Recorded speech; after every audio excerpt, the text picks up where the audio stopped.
Hello, everybody. We're excited to have you all here with us again today. I'm loving having these interviews with people. I'm learning so much. And so I've asked another guest speaker to join me today to follow the same theme that I've been following this month. I'm doing protecting your small business.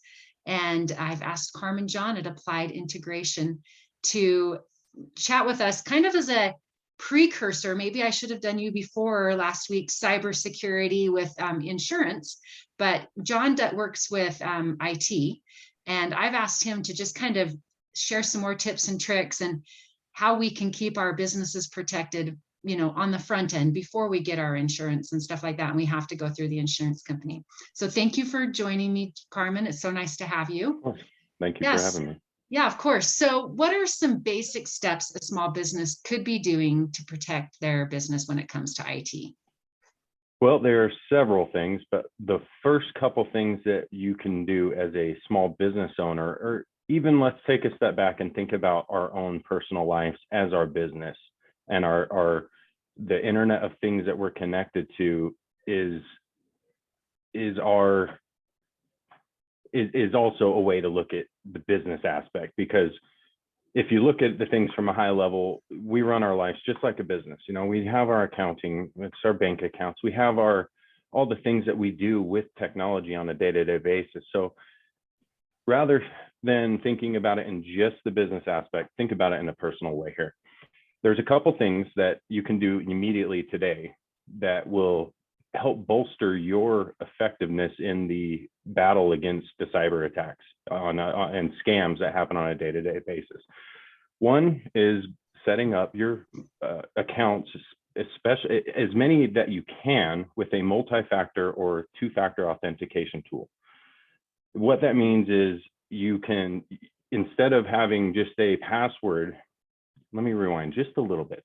Passwords and user credentials are the number one way that the bad actors out there are getting into our businesses. So are they they're finding that information and taking it and getting into our businesses because they can figure out how we set our passwords or whatever? Or do they just guess? How are they getting that information? That's a great question. I'm glad you asked it. And the scariest part about that is no, our information is being bought and sold and traded on the dark web.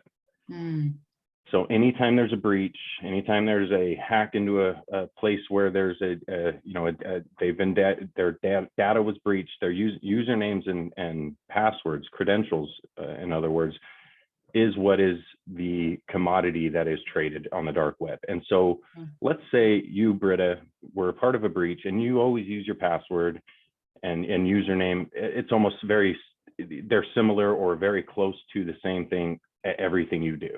Yeah. If they bought that and they find out that you live in Salt Lake, and then they try to get into every bank out there with that username and password, they're essentially, and if they do find yours and it works, they are essentially you and can do anything with your account. Wow. So the idea of having your username and password be the only line of defense is not going to cut it anymore. Yeah, it's kind of a pain, right? All this two-factor authentication, but it's there for a reason, because the other stuff just isn't enough anymore. Right. Having a good password that you can remember doesn't work anymore. It has to be so obscure and crazy that it's not something that they can put into a algorithmic thing to hack you. So having the multi-factor or two-factor authentication, or biometrics as well, is a way to at least put one more level of defense against the bad actors. In my industry, we like to call it layered security. There's only so much you can do, but you better be doing as much as you can. Otherwise, you're going to be in a vulnerable position and will be exploited. There's a few rules to this stuff, and the basis is rule number one: if there's a vulnerability, it will be exploited. There's a couple others, but then rule number 5 says revert back to number 1. So keep that in mind always with what you're doing. Are you in a vulnerable position because I haven't changed my password in 90 days? Yes. Am I in a vulnerable position because I use a Windows 7 machine? Yes, because all of these things are out there and known to the bad actors as vulnerabilities to exploit. So going back a little bit to the 2FA MFA, there's multiple ways to do it. You can set up your bank account. Let's just stick with that one. Your bank account, you can get a text message every time you log in, and you can confirm or deny that access. There's apps that are, they mediate between the things you're logging into to authenticate with a code that expires every 15, 20 seconds, 30 seconds, whatever, what have you. And that's the minimal of the layers that we can do. It's the least we can do. So yeah. Credentials, user credentials, and then a password manager. A lot of folks store their passwords on their machines, their devices, their sticky notes, their books, their this, that. We can stop that. There are very credible password managers out there now for our personal use and enterprise level type that are very effective for creating and managing very complex passwords to add that extra layer of security. There's many layers within a business. These are about the top first two, because as Bill alluded to in your last episode, 90%, I don't know if you mentioned that, but it is 90% of all cyber attacks or scams or hacks is because of the human aspect. Okay. They get you. Oh, he mentioned the social engineering. Yeah. That's what they're doing. 90% of business attacks is because I wanted to get through my email really quick and I clicked on that thing, or I didn't change my password every so often and it was compromised and I thought no big deal of it. Yeah. So those are two very effective steps. So 2FA MFA, I'll let 2FA MFA, and a password manager that can automatically log you into things with a very complex password. Okay, so I want to just go back to that two-factor authentication thing. A lot of places now are just making that part of when you set up, you set up your bank account, there's a 2-password thing, or, you set up an account somewhere, they automatically enroll you in that. Are there other apps or software that you can actually install to make that part of everything you log into, or is it kind of industry specific and it will just come up on, if I'm going to log into something and if it's there, it's there. If it's not, you don't have the option for it yet? Well, I'm not 100% sure on that. That definitely inside an administrative level, you can always apply these types of things to certain functions within a business. But in personal, your accounts elsewhere other than your bank, I'd have to do a little digging, but always look into your security features in the accounts to see what you can do. And more and more are coming up with saying, hey, do you want to enable 2FA? Okay, that's awesome. Yeah, I have noticed that recently. It's like I said before, sometimes it's kind of a pain trying to get through all those, find your phone, where did my phone go to approve my login? But to realize what kind of a pain it would be if you were hacked, it's well worth it. Right. So as a small business owner, what do you feel like would be a good budget for IT? Like IT services, IT protection, how much should we be setting aside to make sure that we're protected? Yeah, great question.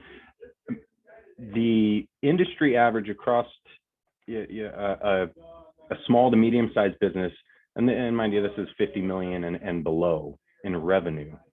So we all kind of fit there.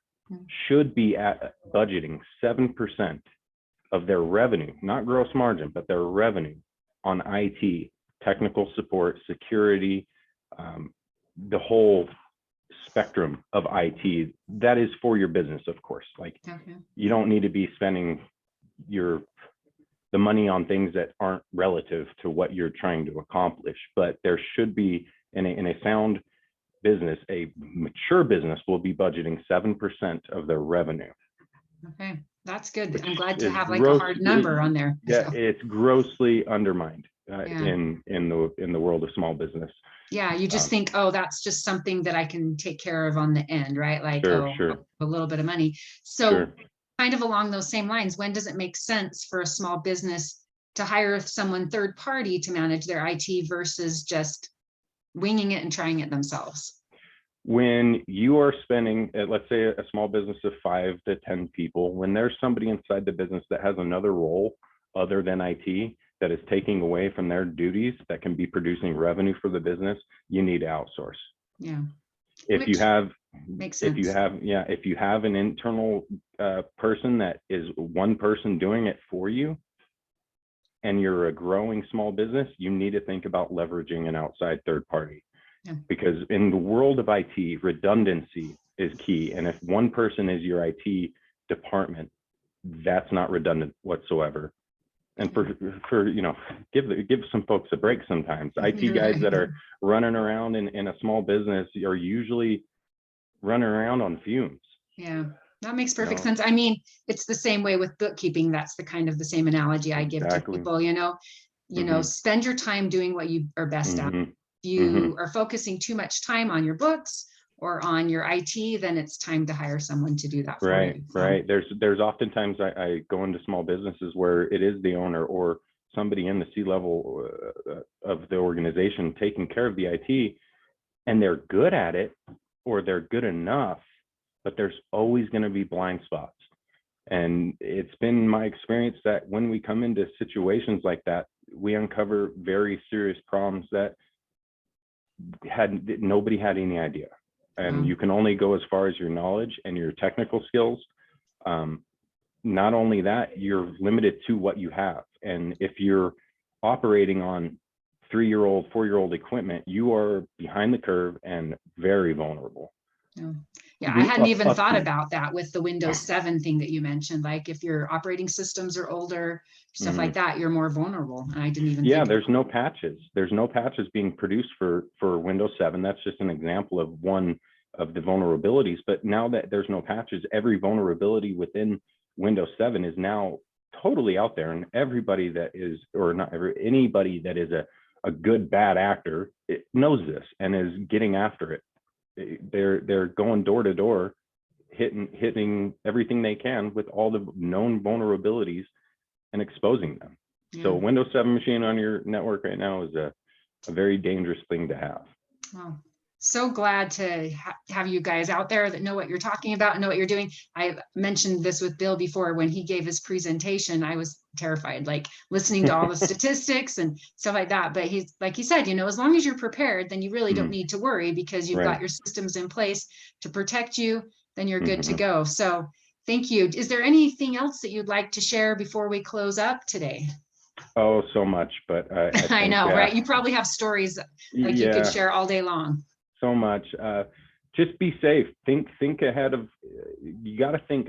Put a little forecasting thought towards how am I being lazy, or how am I not applying what is available to me to best protect myself and my business? What am I doing that's taking the easy road? Is it staying on old equipment that still works and runs, but who cares about that vulnerability? Is that I use the same password all the time? Just start to question how you interact with technology and how you interact with being the things that come through, and how are you. Just think twice now. Awesome. Okay, thank you so much. Great You're tips. so welcome, Britta. Thank you. Is it all right if people reach out to you if they have any questions? Absolutely. Okay. I'm easy to get a hold of. I'm always willing to have a conversation and see where I can help. Okay, I'll post your information with the video then. Thank you so much, Carmen, and I really appreciate your time. Have a great evening. Thanks, everybody.